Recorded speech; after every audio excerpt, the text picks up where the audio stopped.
Yo, what's up? Sir Toby here, back with another video. In this video, I'm going to run 30 Sanctums with the Blood of Innocence relic in there. My current setup for this experiment, or whatever you want to call it, is 3 relics with 25% increased quantity of relics dropped, as well as a relic with the merchant has 2 additional choices. The merchant choices in this case are just so I can get the necklace that gives you 3 rooms visible more consistently. In the lower floors, I will be aggressively going for um, as many rooms revealed as I can, and then I get 2 or like 1.75 unique relics at the end of each run, and hopefully I can get some good relics there. As well as then some jackpot payouts like 2 additional room reveals, 1 room reveal, or something like the merchant's additional choices, which is for example also like 2 divines. I'm doing this so that I can compare this setup, for example, to something like a full additional room reveal plus the gilded chalice setup at a later point of the league. I'm trying to just get a feel for how profitable Sanctum actually is. So yeah, I'll run these 30 Sanctums, get back to you with the results, how much I made, and which kind of currencies I got overall. And I'll see you later. Alright, I have now completed the 30 Sanctums that I wanted to run, and let's take a look at the profits, which were absolutely stupid.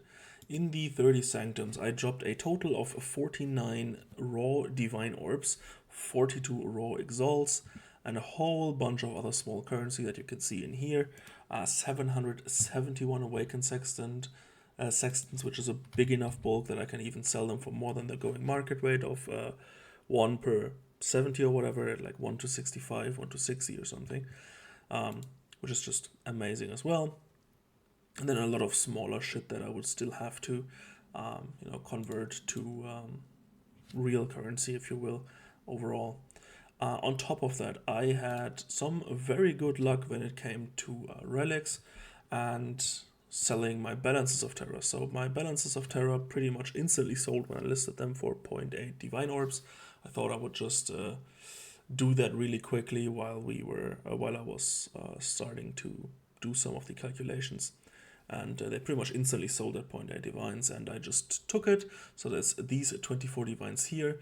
This 1 divine orb was from an additional room, 1 additional room relic. This was a increased maximum resolve when you use a fountain relic that just randomly sold from in here, because I listed this entire tab for 2 divines. This was a 2-room relic that I sold for 11.5 divines, and this was a 2-room relic that I sold for 12 divines. Then quickly let's sell this one for 4 divines, I guess, as well, and just be done with most of the relic selling in here. Overall, I got 6 gilded chalices. I got 3 hours of divinity, which the first one seems lucky, the second one seems unlucky. Alright, 4 divines here. 8, I think, Blood of Innocence, which comes out to like 200 chaos. These are like 90 chaos. There's a whole bunch of random stuff. The taster, I dropped the random taste of fate from one of the guards. I didn't even calculate this since like ADC, completely negligible, you will see, in the overall grand scheme of things. Same as this cold iron point. And I assume none of these relics will really sell. I will put this tab down to 1 divine, then down to like 100 chaos, and I will see if any of these sell. If they don't sell, I'm just going to vendor them to get new relics that I can then identify to hopefully get more of these additional rooms or merchant choices, or I don't know, something like the max resolve one. So these gilded chalices, for example, are around 9 divines. These are, I called it 2.1 because of 0.7. If you just sell these in bulk on TFT, they sell pretty quickly, and for a lot more. Same with these relics, which I'm just going to keep. So there's that. Let's first maybe check quickly what PoE Stack said about my currency tab. I did not feel like completely looking up everything, so even with Awakened Sextants being priced at something like 1 per 70, Um, it it's already like 76.6 divines, I think, total in here, and I also already took out like the some of the smaller currencies I'm never going to convert anyways, to make it a little bit more accurate. So I just called it 76.6 divines in the Excel sheet that I will open in a second, but it's probably more like then, I don't know, you get like a couple more divines of your awakened sextants because you have so much bulk. Um, so you can probably sell these for 12 divines instead of 10. Doesn't really matter in the grand scheme of things, I don't think, but just so you're aware that I think I'm underrepresenting a tiny little bit how much currency is in here, or at the very least it's fair. Alright, so let's get quickly to the small write-up that I've done. As I might have said at the start, I paid 6 divines for the 30 sanctums that I bought of TFT in one quick go. Then I bought 30 relics of the trade side for 25C each. If I was able to, I would have just paid 40 chaos on TFT, but there were none available at the time. So I just went to the trade side. It took me like, I don't know, 10 minutes or so to buy them. A lot of the time, if you whisper someone and say, I want all of them, they will sell you like 4, 5, 6 at a time. So that was pretty nice. Alright, so here is the list of everything that I got as a write-up. Maybe you can pause this to take a look at this, but overall, maybe it's the relics were about 32-ish divines in total, the normal relics. Then we had the balances of terror, which were 24 divines, so just the balances of terror and the raw chaos were already over 100 divines, or just around 100 divines. The unique relics were, I think, around like 13 divines total. Obviously, you're always hoping to get the 35 to 40 divine original sin relic. Didn't happen this time. It has happened to me before though, so I have dropped the original sin relic B4. And then I came out at a total of 143.2 divines total revenue. And if we take away the 9 divines from our 143.2 divines, we arrive at 134.2 divines, which is almost 4.5 divines profit, like raw profit, per sanctum. Now, I think after running these that this relic is probably better than the duplication sensor relic with additional room reveals. I might be wrong on that, but I've seen a lot of people say that they prefer the room reveals and and this relic here. But you are paying 0.7 divines or 0.8 divines if you, or 0.6 on the trade side, 0.7 if you buy in bulk, 0.8 if you go to TFT. So you have to make up that much currency from the get-go, as compared to the 25 to 40 chaos for the Blood of Innocence. Then the Blood of Innocence, you can sell the Balance of Terror pretty much instantly for 0.8 divines, pretty quickly for 1 divine. So it's really so you have to duplicate at least 1 divine every single run just to break even between the opportunity cost of not getting the Balance of Terror and the cost of the Hour of Divinity.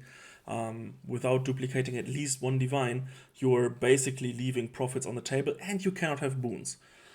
So, in my opinion, after running these, you get around 1.5 divines per run on average. I don't think this Hour of Divinity is really as good as people think it is. I got quite a few all-seeing eyes as well, so I think I saw a lot of the rooms. Sometimes it was a little bit wrong. Maybe you get like, let's even say you get like half a divine more per run with the additional rooms. Even then, you would basically you would have to have the perfect scenario, never get it on the 3rd floor, always on 4th floor, or as the end reward. You cannot take the smaller currencies in the first few floors, where 16 awakened sextants here and there can add up pretty quickly, as similarly the 14 chaos here or there can quickly add up. As you can see, I got quite a lot of money just in raw chaos as well. So yeah, overall I really think that this Blood of Innocence relic is a really, really good choice. It's certainly better in my opinion than Chains of Castigation. I don't have hard numbers for that, but I did go through when I started out running Sanctums, I ran with Chalice of Castigation a lot, and I definitely didn't get as much as I did when I could actually see the rooms with Blood of Innocence. And again, you can run them faster if you actually see the rooms. Let's talk about how fast I could run these Sanctums. I was running Sanctums between 14 and I would say 18 minutes, so I would say just like 16, 17 minutes on average with this relic. Of course, my build is very, very, very fast. I have a Mage Blood that gives me permanent high movement speed. I have 100 million damage. I can nuke everything pretty much completely. I don't really care about afflictions other than that, other than highs rooms or takes me to a room I didn't choose. Other than that, I really don't care about any of the afflictions. And Lycia doesn't do any phases, doesn't do anything like that. She just dies. So overall, you will probably take longer in your Sanctums. But for me, right now, this is like 12 div an hour. If I actually sit down, run these, like chain run these, and just buckle down and run these. So I think Sanctum currently is completely insane for currency, especially if you have the setup, or at least in my setup, in my opinion, is very, very good. And I think the Blood of Innocence is completely underrated because it adds, basically for 2 slots, it adds, like 0.7 or so divines at least to each run with basically no cost on its own. So yeah, if you can run Lycia, just add this relic and you should be doing very, very well for yourself. So yeah, really happy with the outcome. I kind of want to leave Sanctum Prison, but it's so good. Why would I ever leave Sanctum? So I might test the Sensor Relic, the Hour of Divinity, or the Gilded Chalice in the future. I don't know if I want to though, because the setup is so expensive. Whereas the setup with just extra, relic drops doesn't seem to be as expensive. So overall, I think I'm going to stick with my relic setup over what everyone else is doing with the room reveals. However, maybe I'm a little bit wrong. Maybe it's a bit better to run this Hour of Divinity, and you have these huge divine spikes if you're lucky and you set it up well. But for me personally, this running with the Blood of Innocence was a great success, and I think I will continue to do so in the future. All right, I hope this was informative. Thank you for watching, and bye.